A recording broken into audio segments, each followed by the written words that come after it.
In a surprising shift, President Donald Trump has expressed a desire to engage in talks with Iran regarding the nuclear deal, signaling a potential change in U.S. foreign policy. This development raises questions about the future of the U.S.-Iran relations and the broader Middle East dynamics. Iran has welcomed the prospect of negotiations, indicating a possible opening for dialogue. However, the re-imposition of the maximum pressure campaign by the U.S. adds complexity to the situation. Welcome to Think Tank.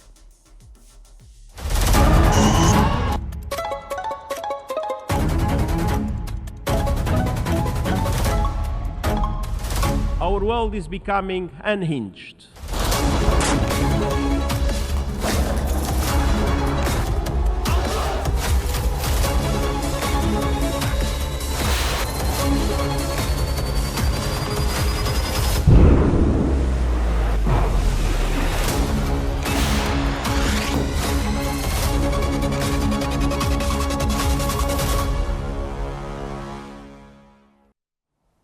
Getting to the world's news press, and the New York Times has reported that President Trump has expressed a desire to negotiate a new verified nuclear peace agreement with Iran, aiming to prevent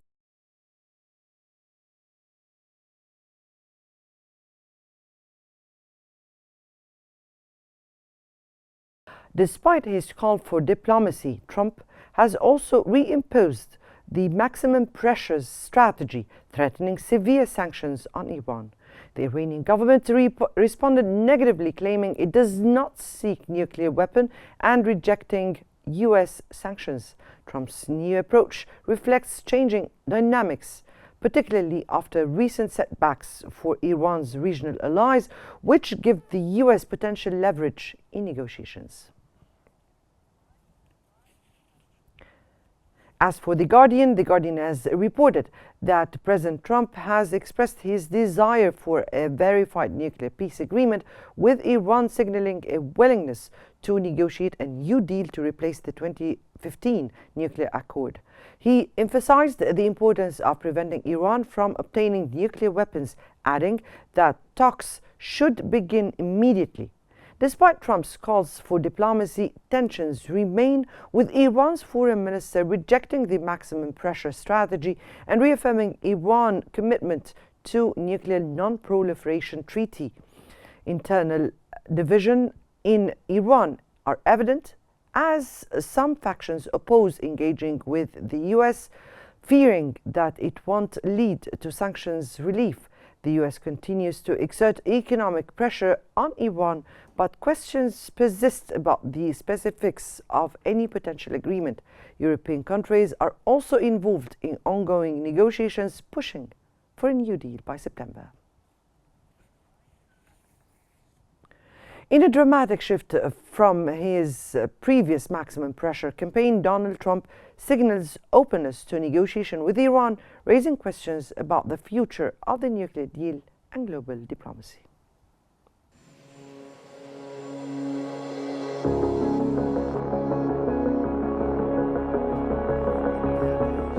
Donald Trump's recent signals that he desires to hold talks with Iran regarding the nuclear deal represents a striking shift in his political stance, offering potential pathways for change in U.S.-Iran relations. I am announcing today that we cannot and will not make this certification. His previous decision to withdraw from the Joint Comprehensive Plan of Action JCPOA in 2018 and impose a maximum pressure campaign through sanctions marked a definitive move away from engagement. Trump's strategy aimed to compel Iran into renegotiating terms he considered unfavorable for U.S. security, but it simultaneously escalated tensions in the region. Trump's new statements, indicating openness to negotiations, seem to stem from growing recognition of Iran's nuclear advancements and the mounting international pressure on the U.S. to address Tehran's nuclear ambitions in a diplomatic context. These remarks could suggest a re-evaluation of the maximum pressure approach, potentially reflecting the changing realities of US and global priorities regarding non-proliferation and regional stability. The implications of Trump's softening stance on nuclear deal are far-reaching. From a political and economic perspective, these talks could offer an opportunity for both sides to de-escalate tensions, but challenges remain. The US political landscape and Iran's regional ambitions are likely to influence any breakthroughs. Furthermore, Europe, China, and Russia, as key players in the 2015 deal, may react with skepticism or diplomatic recalibration.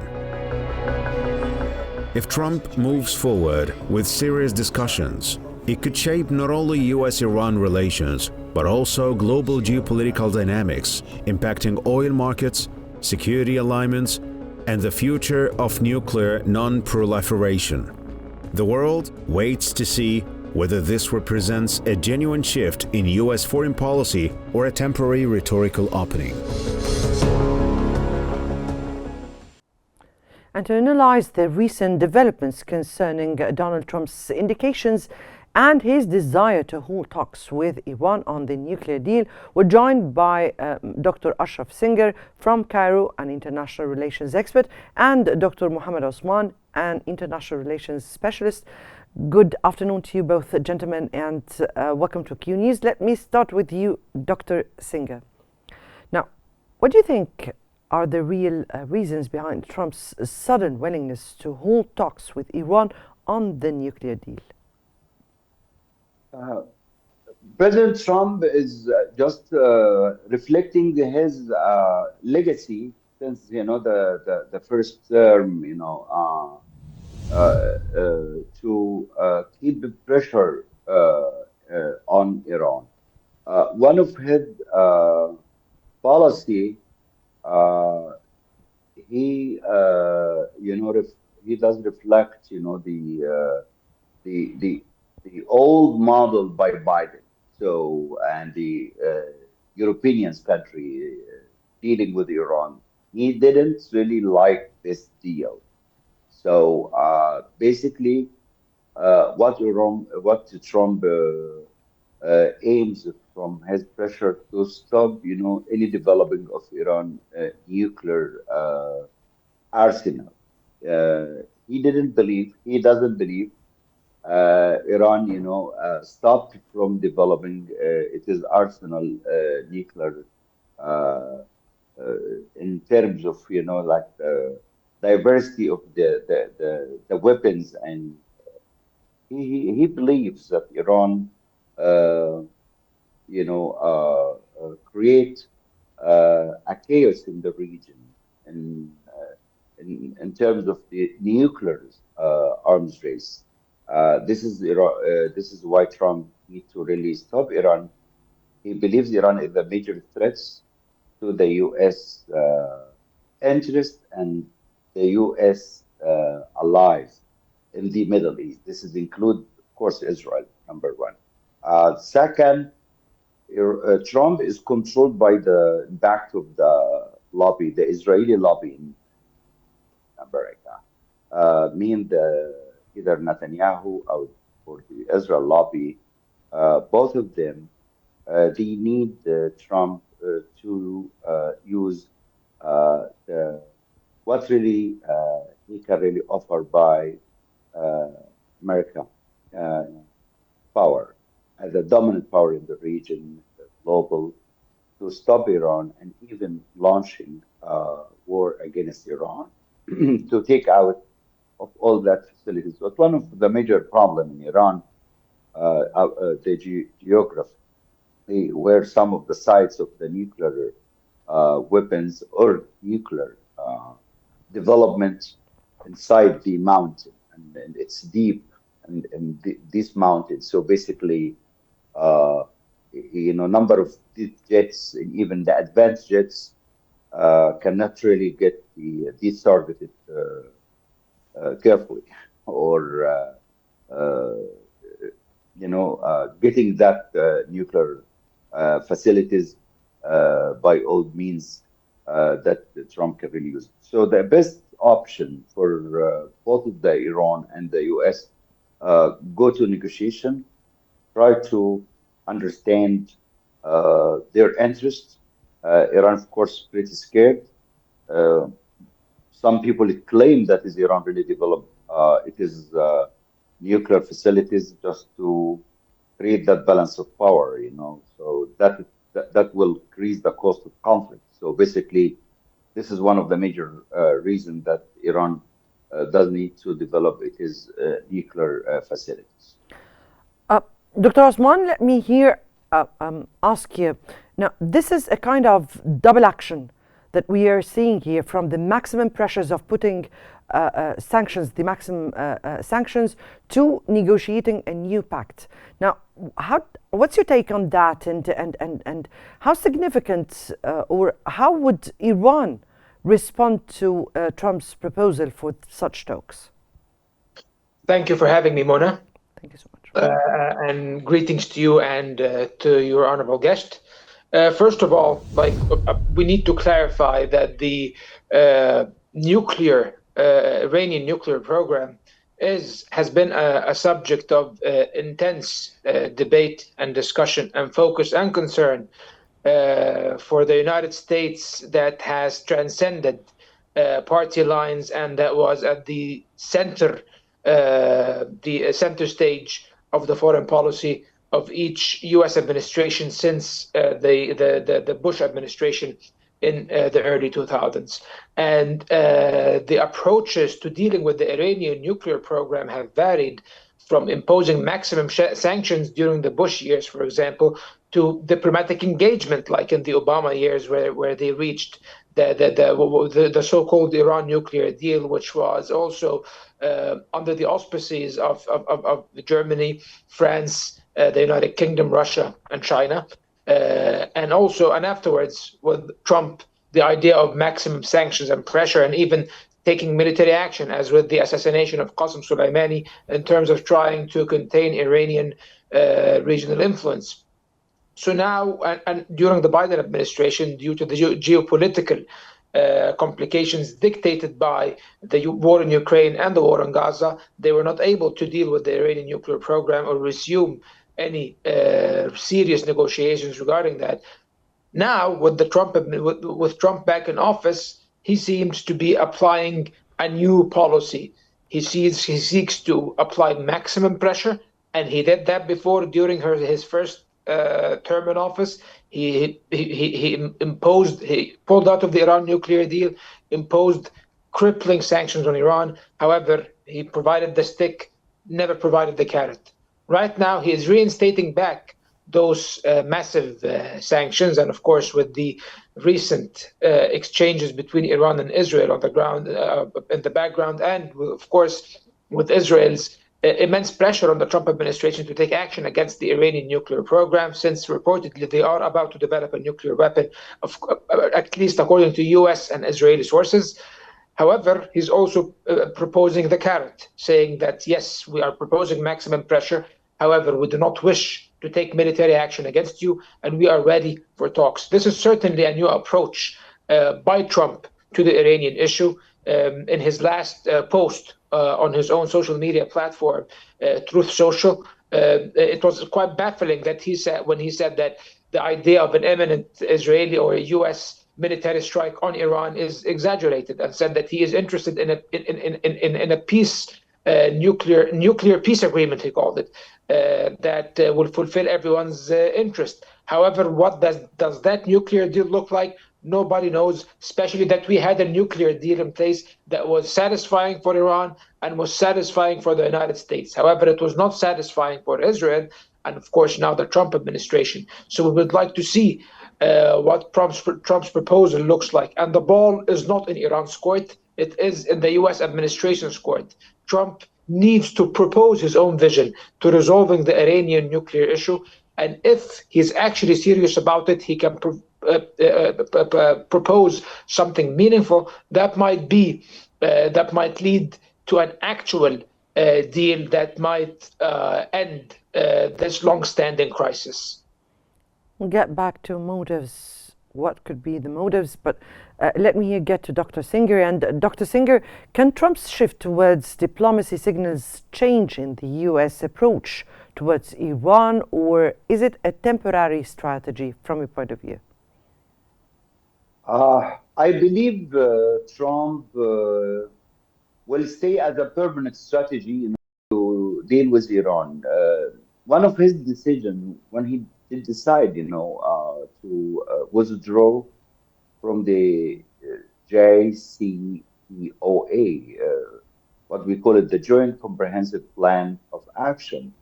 That joint plan of action, it was very important under Obama administration.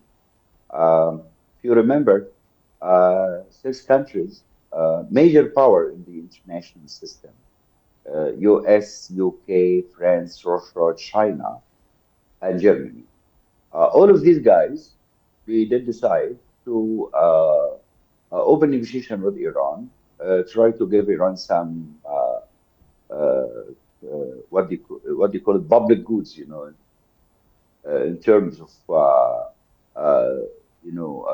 give some pressure on Iran to stop, its program, to develop the nuclear weapons that can really used against their alliances, or build Iran as a nuclear power, like North Korea or so. And one of that plan or that kind of strategy, not really giving, small countries nuclear power. Nuclear power should really be on hand of the major powers, not really small countries. One of the major theory really gives a good explanation of that. If you are small, the degree of dissatisfaction is pretty high. So the likelihood that Iran gonna to use the nuclear weapon, it's pretty much higher than big guys. But unfortunately, there is no one standard international system. That is Israel. It's a pretty small country, so the degree of dissatisfaction pretty high too. So that double standard, like stopping Iran from developing nuclear weapons, giving Israel nuclear weapons, and making the Middle East is pretty noisy and unstable. This is really that big concern or huge concern in that region. So, Trump policy, it's correct to stop Iran, but he should really stop Israel too, or any small countries in global politics. But unfortunately, there is no one standards in doing that. But Trump and his team, by the way, now the team of administration around him, both of them, like they have one word. They need to stop Iran from developing, any steps to develop the nuclear weapon, and this is by doing that maximum pressure. This is include economic sanctions. Of course, Iran, dealt with that economic sanction before for many years. This is not really new for Iranian how to manage, the economic sanctions, but keeping that sanctions in different aspects, of course, include, exports, banking and shipping and military activities. This is mean that is, you need really to put some pressure on Iran in every corner. This is not really a fruitful strategy if we still have the double standards around, the global politics. That's what I said. Dr. Osman, from your point of view, what could be the motives behind such a shift and desire? And how do you think Iran perceives Trump's reimposition of sanctions while simultaneously expressing a desire for negotiations? Well, the Iran that Trump came to find in his first term is not the Iran that exists in our world today. Iran today is substantially weaker and much less influential in the Middle East region than it used to be during the first term of President Trump. And of course, that's for obvious reasons. The 7th of October and its aftermath, Iran received one serious blow after the other. Their proxy and ally and allies in Gaza and Lebanon were substantially weakened. Their core ally in the Arab world, the government or the regime of President Bashar al-Assad, was toppled, and virtually Iran has no presence inside Syria right now, after it was the springboard through which Iran gravitated its influence towards other regional actors and U.S. interests in Israel. And even now in Iraq, there are proposals that pro-Iranian militias should disarm and be completely integrated into the Iraqi armed forces. So Iran is now substantially weaker. Iran has been subjected to Israeli strikes and Israeli covert sabotage activities as well. And they are more isolated than before. So I think now that Iran does not pose as much of a threat as it used to do to U.S. interests and to Israel. That's the first thing. The second thing, Trump is not interested in getting the United States entangled in any long-term conflict or even a short-term one. He is an anti-war president, meaning he's not a peace-loving man, but he does not want to commit his country to a war. He does not want to spend billions and even trillions on maintaining a war and sacrificing the lives of U.S. servicemen. That was part of the platform he ran on for his first and second terms as president. So therefore, his power base will never accept getting entangled in another war. That's why he's trying to find alternatives. And he sees that actually applying maximum sanctions on Iran in its current weakened stance will yield the result. Whether this will be effective or not, nobody knows, because Iran also maintains a very strong relationship with China and Russia, and China specifically maintains an economic lifeline to the Iranians by purchasing their oil. They are the largest buyer of Iranian oil, and that's why Trump has threatened to impose sanctions on China in order to prevent them from buying Iranian oil. I do not think the Chinese will acquiesce to such sanctions. So I think that is the reason behind his change of heart. And at the same time, he's trying to propose a diplomatic deal because he believes he can make a deal. He thought that he could make a deal, for example, with the North Koreans during his first term. He's trying now to make a deal to end the Russo-Ukrainian war between Russia and Ukraine.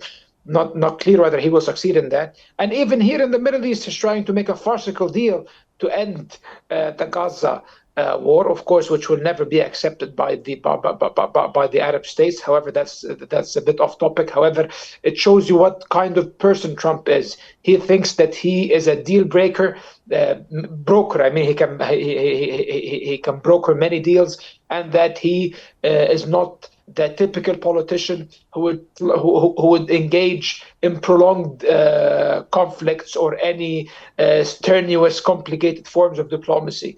However, of course, this tends to be tested, and I think that it also depends on whether Iran is willing to trust Trump and engage with him constructively. But Dr. Singh, how might this development reshape the U.S. foreign policy in the Middle East? Oh, yeah. This is a very crucial step by Trump, to approach or reapproach Iran in different aspects, like the nuclear facilities or economic sanctions or, stopping Iran from using it as proxy in playing some role. So, of course, Trump influence in Iran remained deeply part of it is for U.S. foreign policy in the Middle Eastern geopolitics. We understand that that time when United States withdrew from the JCPOA will continue, and actually it is continue, to shape, the Iranian nuclear trajectory towards to finishing its program and trying to find some Yes. Some roads, with the West, but it seems to me like Trump will stay making that pressure on Iran to stop Iran, will not give Iran any room to get out of that ease policy that Trump used it, to control Iran in sake of Israel, of course, and not really let it, playing its role in the Middle East. Right. I guess that that brings us to the end of this episode. That was Dr. Ashraf Singer, an international relations expert, and Dr. Mohammed Osman, an international relations specialist. We thank you both, gentlemen, for the very special insights here, and definitely remains to be seen whether Trump's shift with Iran would shape the global diplomacy at large. I guess that's all for today's episode. Many thanks for watching, and stay tuned for more updates on Qnews.